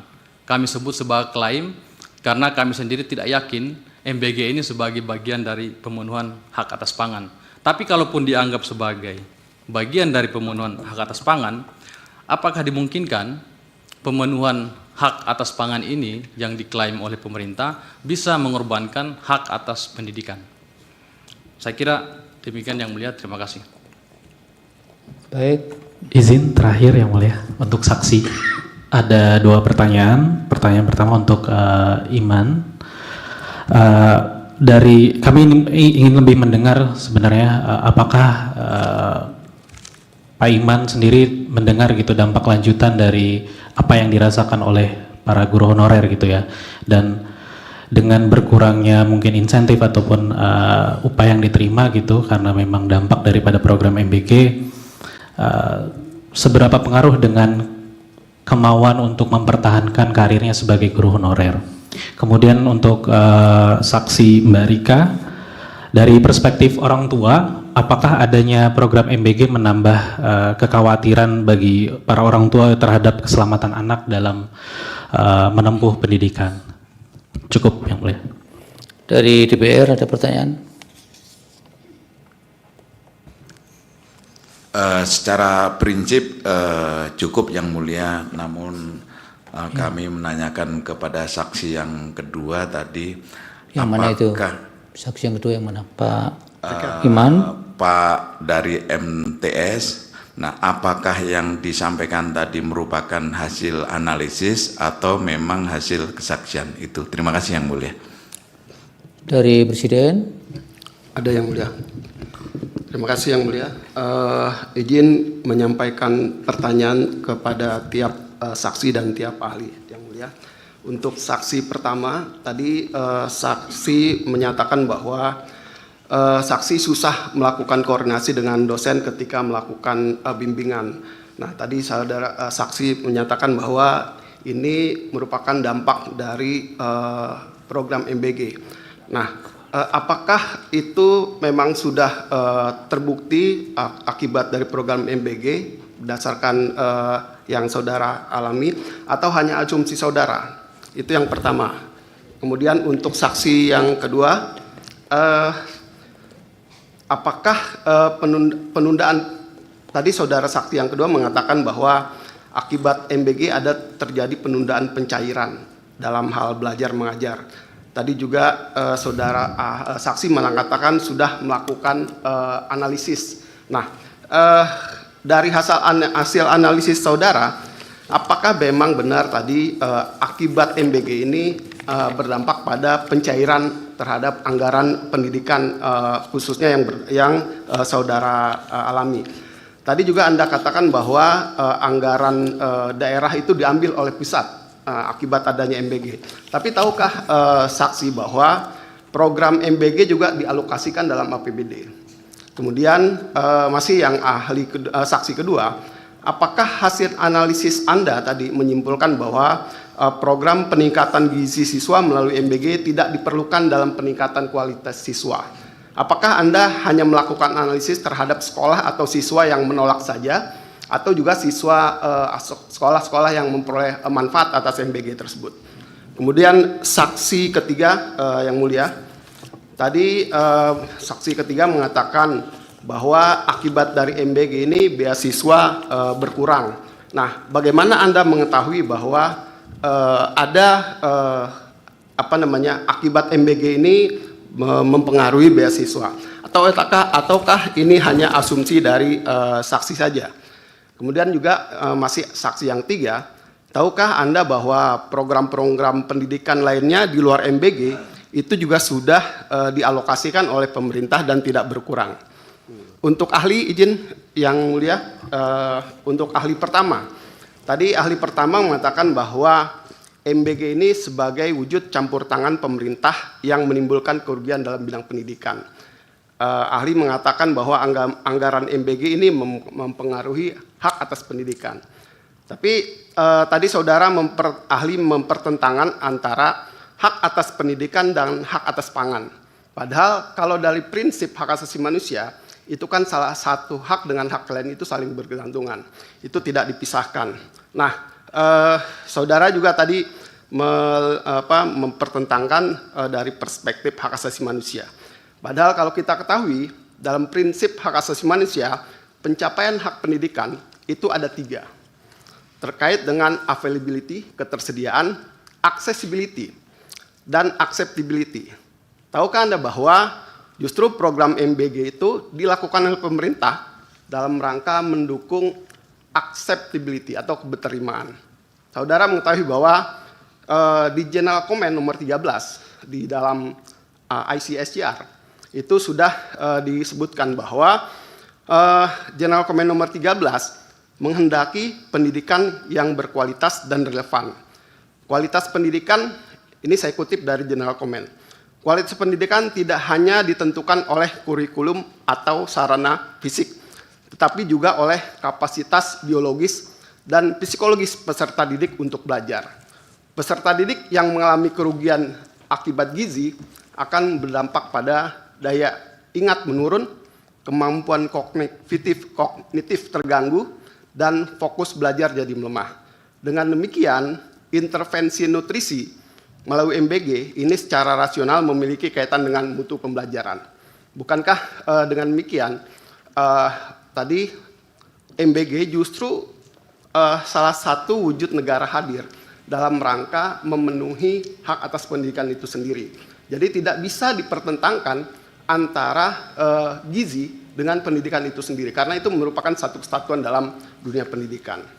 Nah, tadi untuk yang ahli kedua, yang mulia, tadi ahli kedua justru kami melihat ini ada kontradiksi antara ahli pertama dengan ahli kedua. Ahli kedua tadi tidak mempertentangkan terkait MBG. Justru dengan demikian kami ahli kedua ini melihat bahwa MBG itu baik secara esensi, tapi dalam pelaksanaannya itu yang bermasalah. Nah, bukankah di dalam judicial review ini yang dipertentangkan itu adalah normanya, bukan kasus konkret. Tapi yang saudara ahli sampaikan tadi itu adalah kasus konkret. Nah, bukankah dengan demikian, secara konstitusionalitas, keberadaan MBG di dalam Undang-Undang APBN itu tidak bermasalah. Demikian yang mulia. Iya, meskipun berbeda, tapi ahli pertama itu sama-sama minta dikabulkan 5-5. Gimana itu? Dari Majelis Hakim ada pertanyaan? Yang mulia Pak Arso, silakan. Terima kasih Yang Mulia Pak Ketua.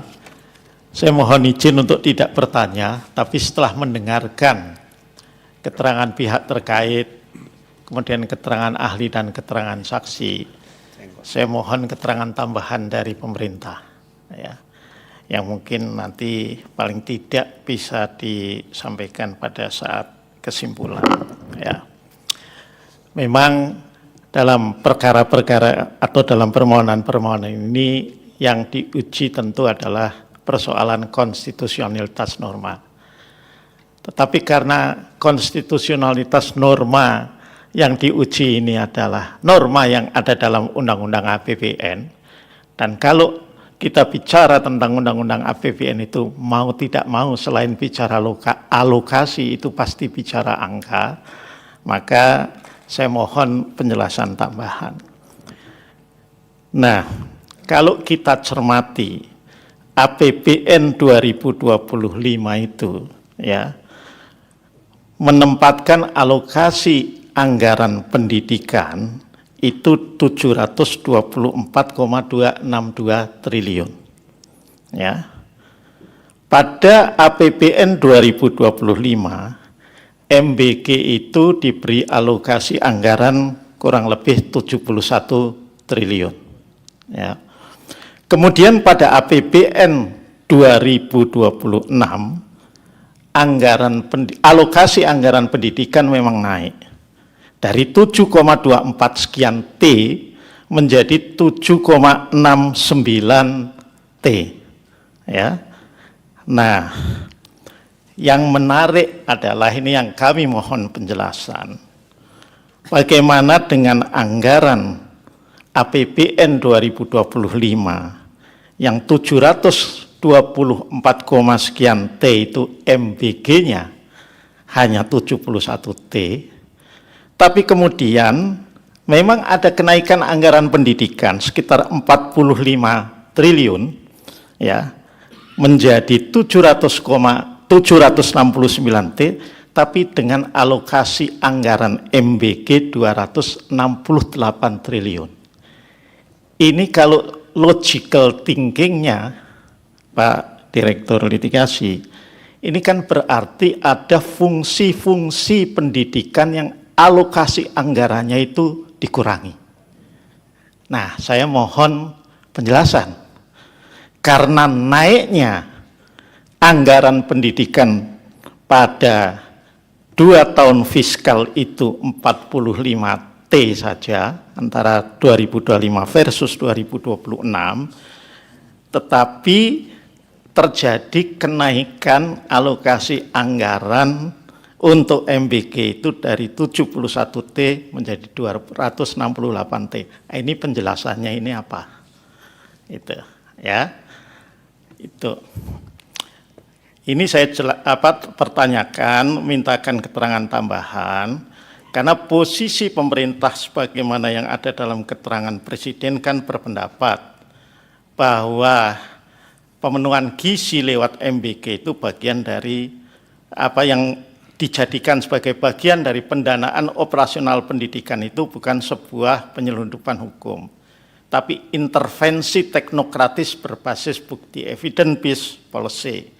Itu ada di keterangan Presiden halaman 23 dan 24.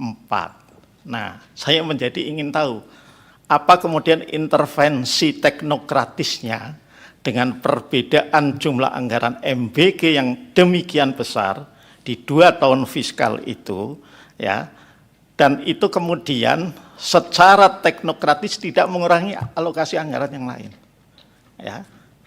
Selama ini kan keterangan yang bisa kita ikuti di media itu adalah bahwa infrastruktur pendidikan tetap meningkat, dibangun dan segala macam. Nah, ini kami mohon penjelasan tambahan. Nah, yang kedua, ini kalau bisa disupport dengan bukti atau ad informandum apapun lah. Posisi pemerintah atau presiden dalam perkara ini itu dengan membandingkan penempatan anggaran untuk MBG di sejumlah negara lain, ya, free school meal itu yang di sini disebutkan di Jepang, Finlandia dan Brasil itu di bawah anggaran pendidikan. Nah, ini kalau bisa kami disupport. Sebaliknya juga yang saya mintakan kepada Ibu Bivitri dan teman-teman KALS, di negara lainnya seperti apa? Itulah yang kami tunggu juga, ya. Karena kalau kata Presiden itu di negara lain juga ditempatkan ini, ya. Meskipun tentu kita tidak bisa apple to apple. Barangkali soal kesejahteraan guru di Jepang, di Finlandia udah selesai itu urusannya, gitu ya. Nah, kalau di Brasil saya nggak tahu itu. Saya cuma tahunya kesebelasannya kemarin tampil pertama kurang bagus mainnya begitu loh di Piala Dunia itu ya, waktu lawan Maroko ya, itu saja. Saya kira hanya itu saja. Yang mulia Pak Ketua kami kembalikan. Itu saksi Muhammad Zidan, silakan dijawab. pertanyaan 52 tadi untuk Anda, saudara. Ya, izin Yang Mulia Hakim yang terhormat, menjawab pertanyaan yang pertama, apakah ada perubahan atau perbedaan antara perkuliahan di zaman dahulu dengan sekarang perihal bagaimana dosen hari ini tuh sulit ditemui oleh mahasiswa. Saya ingin menyampaikan berdasarkan aspirasi kawan-kawan mahasiswa dari UIN Syarif Hidayatullah Jakarta, perlu diketahui kami masuk UIN Jakarta dari tahun 2024 sampai tahun 2026.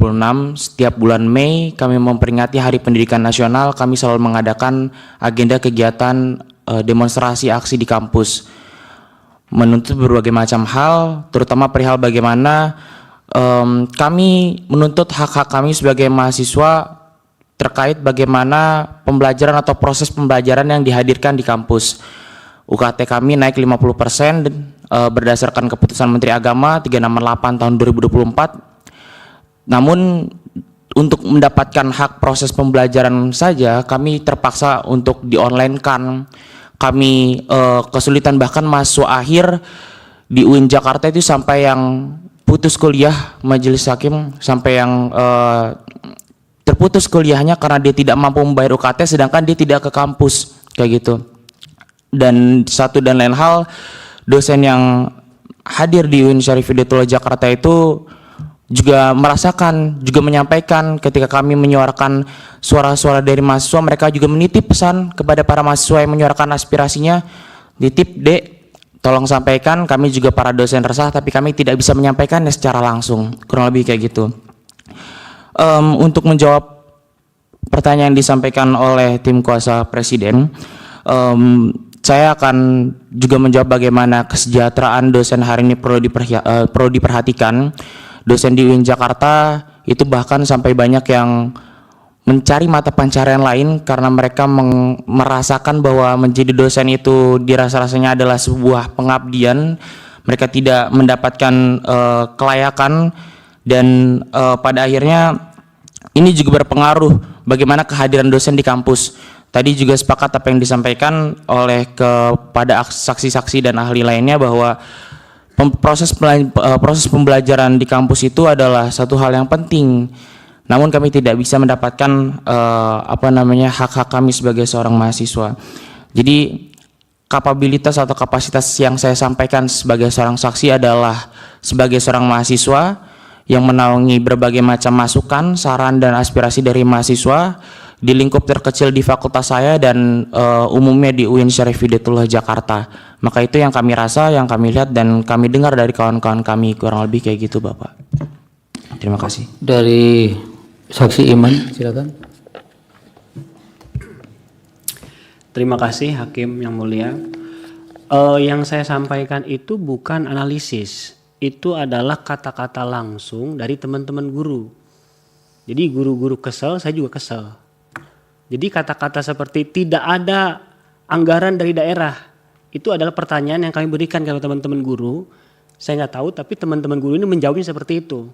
Karena tidak ada anggaran daerah, dan itu mereka sebutkan semua, dan itu rata. Dari Aceh sampai Kabupaten Dompu gitu.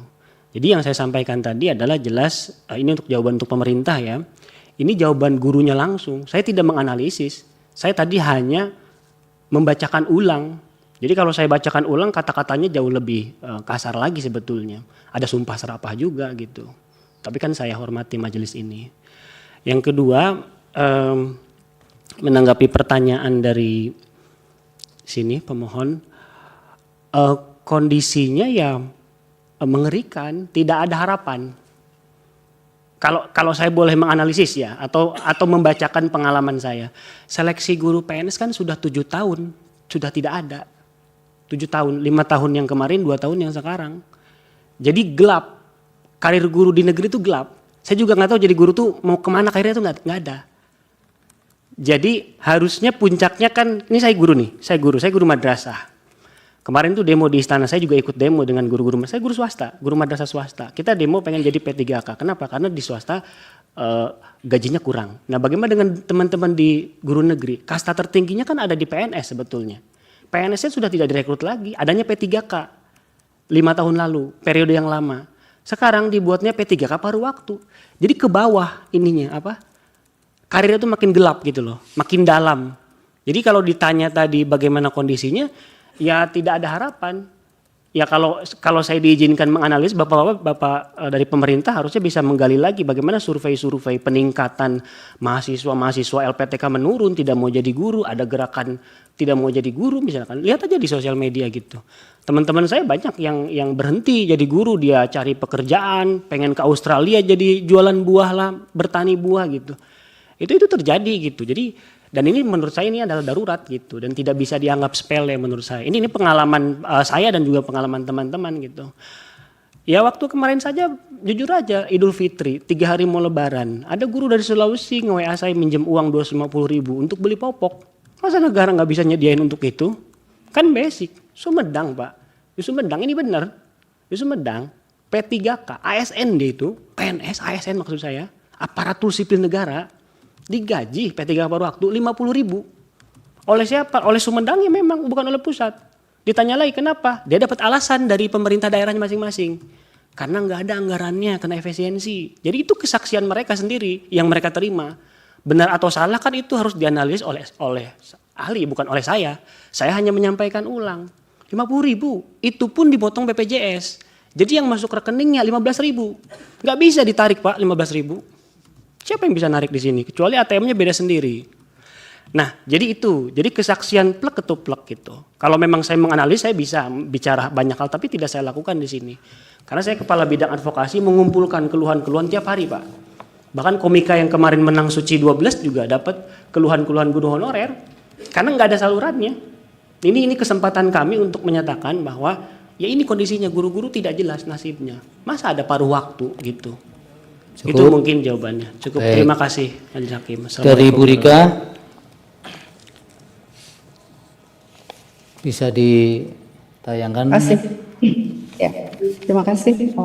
Ya.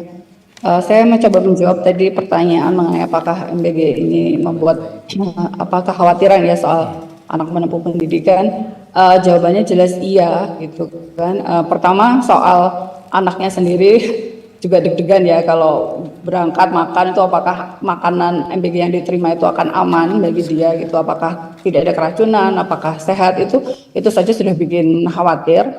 Terus yang kedua juga karena besarnya pendanaan untuk program ini gitu kan, ini membuat juga saya mengkhawatirkan anak-anak yang lain, termasuk anak saya sendiri yang pertama. Kalau yang menerima MBG ini kan anak kedua. Anak pertama saya kuliah ya sekarang dan biaya kuliah di negeri, di universitas negeri, di perguruan tinggi negeri itu ternyata sangat-sangat mahal ya Pak ya, apa namanya dibandingin zaman saya dulu kuliah gitu ya, itu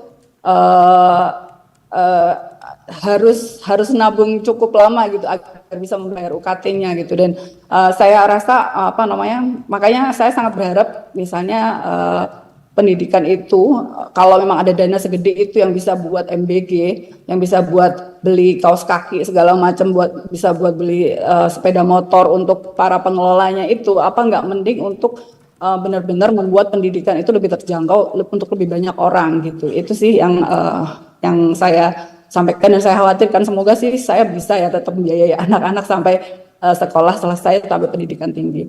Terus yang kedua, selain itu ya, sebelum saya menjawab pertanyaannya dari kuasa hukum presiden ya kalau nggak salah, yang tentang dari mana saya tahu soal beasiswa itu, saya juga mau menyampaikan, mungkin menambahi sedikit dari yang apa namanya tadi itu, saya juga mau menyampaikan soal keluhan langsung dari kan saya bilang apa namanya pemerintah masih belum bisa menyediakan pendidikan yang terjangkau itu untuk banyak orang karena jumlah sekolah negeri itu kan masih terbatas.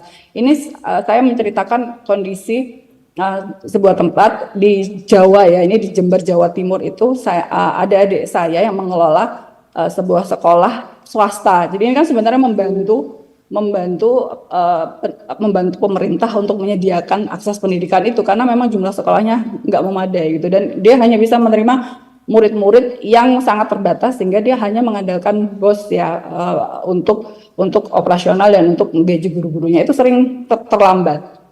Apalagi sewaktu dulu sebelum ada MBG saya sudah sering telat, apalagi sekarang gitu. Ketika ada MBG dia cerita kalau dia sering telat dan dia sering kadang-kadang minjem uang gitu hanya untuk menggaji guru. Ini kan parah sekali ya, bahkan gaji guru saja susah payah seperti itu. Padahal ada dana gede banget, ada tunjangan 6 juta per hari untuk pemilik dapur. Kenapa nggak digunakan untuk hal-hal yang seperti itu, yang untuk anak-anak kami nih Pak? Ini di Jember, Jawa Timur. Saya belum bilang sekolah-sekolah atau kondisi di luar Jawa sana.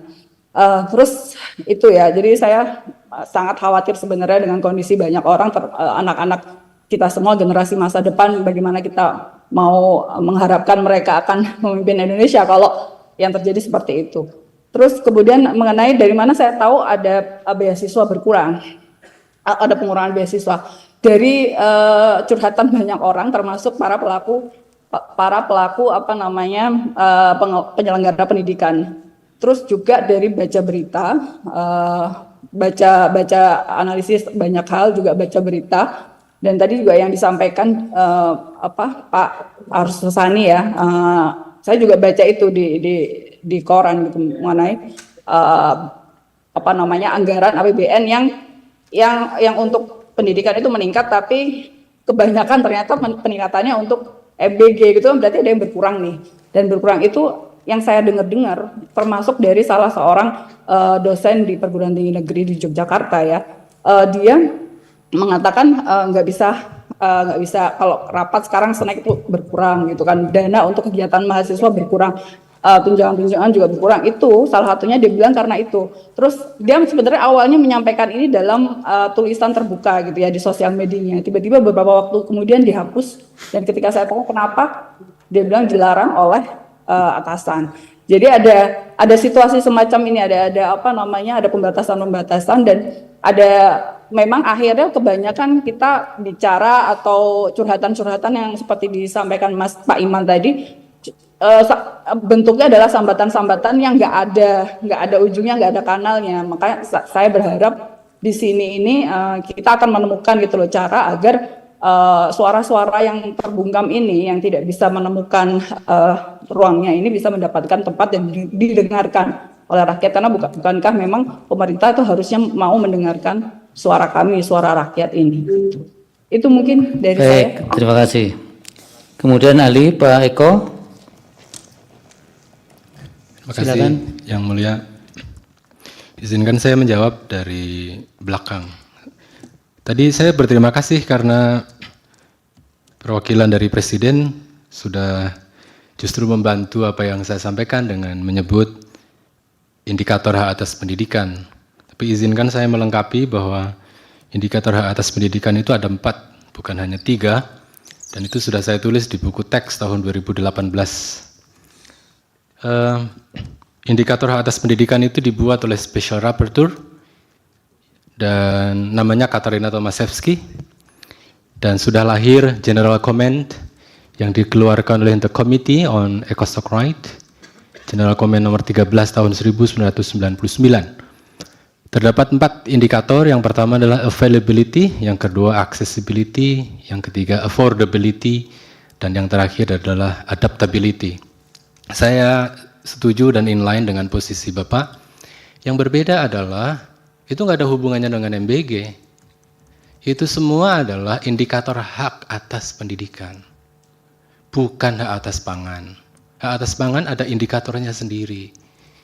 Jadi, affordability, accessibility, availability itu adalah terkait dengan layanan pendidikannya, dan itu berlaku secara universal di seluruh dunia. Jadi izinkan saya mengatakan saya tidak setuju kalau argumentasi universal yang telah susah payah dibuat oleh Katarina Tomaszewski mengambil data dari seluruh Indonesia dijadikan argumentasi pembenar untuk MBG. Karena itu 2 hal yang berbeda, satu. Kemudian yang kedua, yang saya sampaikan dengan yang disampaikan oleh Ki Darmaning Tias itu dalam satu meja yang sama. Saya setuju Pak, intervensi nutrisi setuju 100%. Negara harus hadir untuk mengatasi malnutrisi, stunting, dan seterusnya. Tapi cucunya guru saya, cucunya Prof. Mahfud tidak perlu intervensi gizi ini. Cucunya Prof. Mahfud sudah cukup gizinya. Keracunan pula di Jogja waktu itu gitu. Jadi maksud saya, intervensi stuntingnya saya setuju, sepenuhnya saya dukung, Pak. Bahkan saya siap jadi ahlinya pemerintah untuk mengatakan bahwa intervensi stunting, intervensi malnutrisi setuju saya. Jadi memang dalam konteks conflicting right, pengadilan harus mencari rumusan untuk membuat keseimbangan antara dua hak itu. Dan saya justru terima kasih kepada perwakilan dari pemerintah. Karena seluruh hak asasi manusia itu adalah equal, mereka semua harus dipenuhi seluruhnya, indivisible, interrelated, dan seterusnya gitu. Jadi pada bagian itu saya kira kita dalam meja yang sama, yang berbeda adalah bahwa sekaligus menjawab pertanyaannya Bung Edi tadi, apakah boleh memenuhi hak yang satu dengan mengurangi hak yang lain? Nah ini yang jadi soal. Tidak boleh memenuhi hak yang satu dengan menjatuhkan hak yang lain. Tadi saya sudah sampaikan di keterangan bahwa hak atas pangan dan hak atas pendidikan itu harus diposisikan 1:1. Ini harus diimbang nih. Nah, tugasnya Mahkamah Konstitusi adalah memastikan hak atas pendidikan dan hak atas pangan itu berada pada posisi yang seimbang. Pertanyaannya adalah, apakah dengan MBG hak atas pendidikan dan hak atas pangan ini seimbang apa tidak?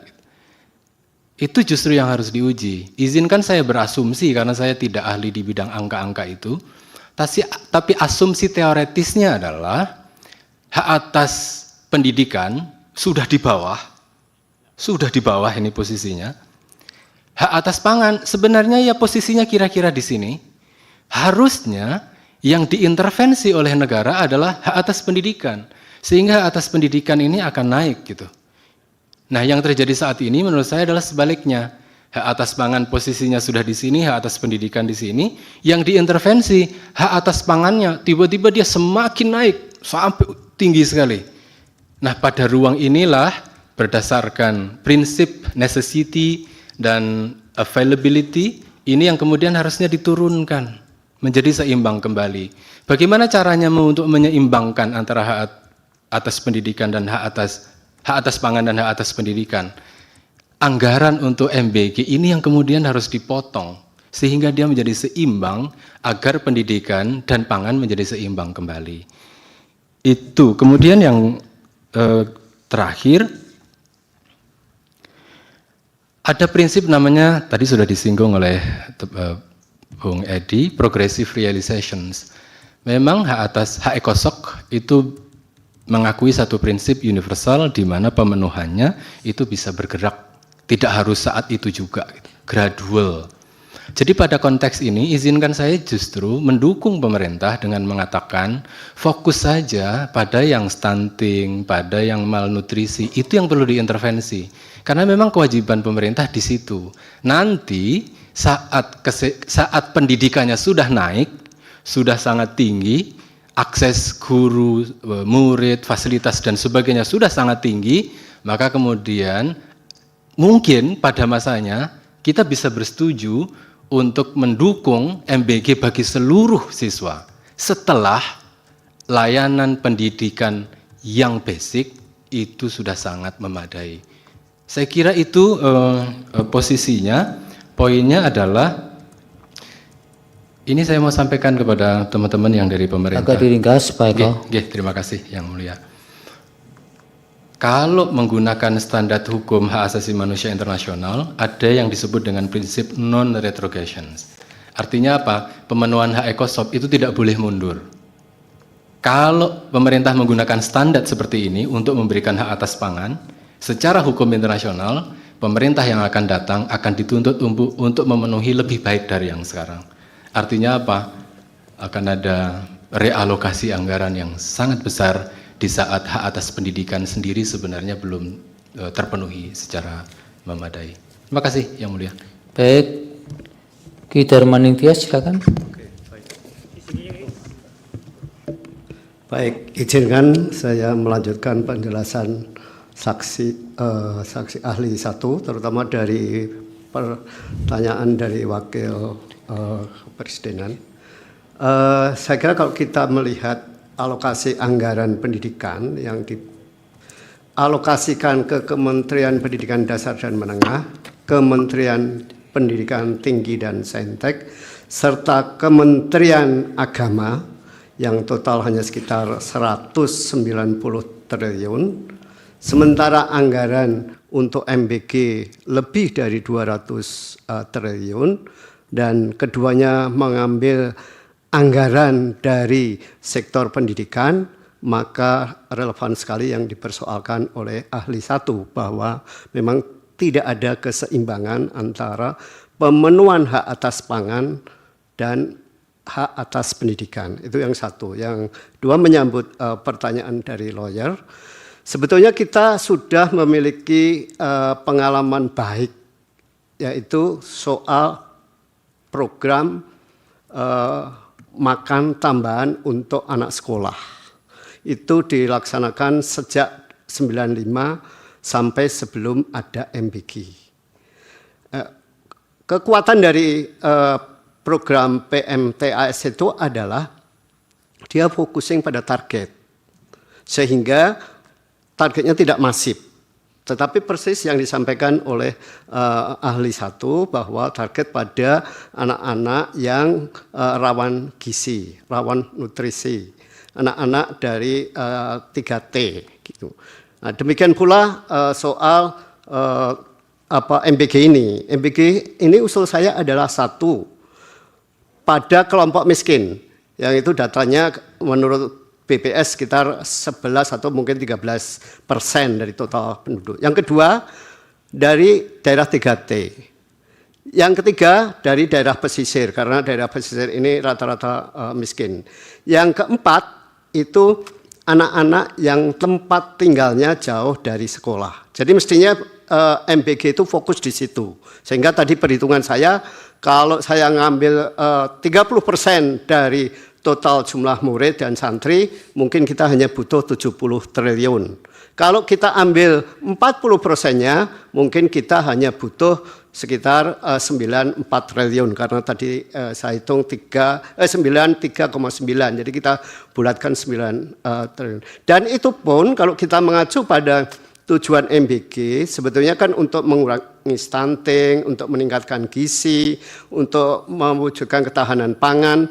Nah, itu mestinya anggaran MBG melekat pada kementerian yang memiliki tupoksi untuk peningkatan gizi, untuk ketahanan pangan, dan sebagainya. Karena itu rekomendasi saya adalah anggaran MBG ini tepat diambilkan dari Kementerian Pertanian dan Kesehatan, bukan dari Kementerian Pendidikan.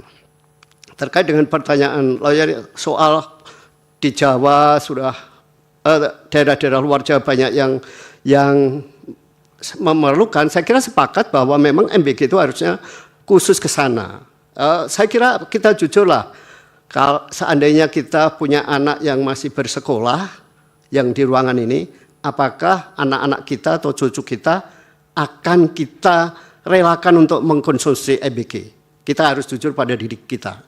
Saya kira tidak gitu. Saya jamin yang di ruangan ini termasuk wakil dari pemerintah pasti tidak akan merelakan. Nah, atas dasar itulah maka sebaiknya MBG lebih pada focusing dan melibatkan komunitas sekolah sehingga tidak menimbulkan kegaduhan maupun juga fraud karena ada korupsi gitu ya. Yang saya kira kita belajar dari PMTAS tadi bahwa pelaksana PMTAS bukan Kementerian Pendidikan tetapi Kementerian Dalam Negeri. Demikian Yang Mulia Majelis Hakim. Baik, terima kasih. Dari DPR akan mengajukan ahli ya? Ya, Yang Mulia.